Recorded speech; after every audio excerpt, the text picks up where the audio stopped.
Dans cette vidéo-là, on va voir comment on fait des formules Excel, donc les formules de base avec les 4 opérations de base. Première des choses, il faut juste se rappeler qu'Excel fonctionne avec des colonnes, qui sont des lettres majuscules, et des rangées, qui sont des nombres. Donc, une cellule est nommée par sa colonne et ensuite sa ligne. Donc, disons, je veux faire la somme entre les cellules B1 et B2. Ce que je vais faire, c'est que je vais faire égal. Ça indique à Excel que je veux calculer que je veux mettre une formule. Et je vais écrire B1 plus B2.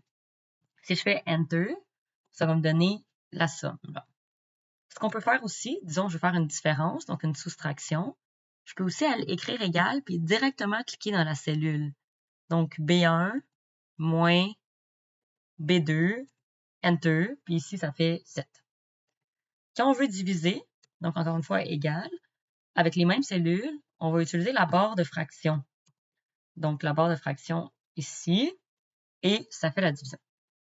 Pour la multiplication, il faut utiliser le petit astérix qui est au-dessus du 8 et ici B2. Ce qui est bien avec les formules, c'est que si je change la valeur des cellules, disons ici je mets 1, ben tous les résultats changent. On voit ici que 1 divisé par 7, ça donne 1 septième. Excel, lui, met des nombres décimaux et il les arrondit avec quand même beaucoup de décimales. Ce qu'on peut faire aussi, c'est si, disons, je veux faire la somme, mais maintenant de C1 et de C2. Ce qu'on peut faire, c'est comme un copier-coller intelligent.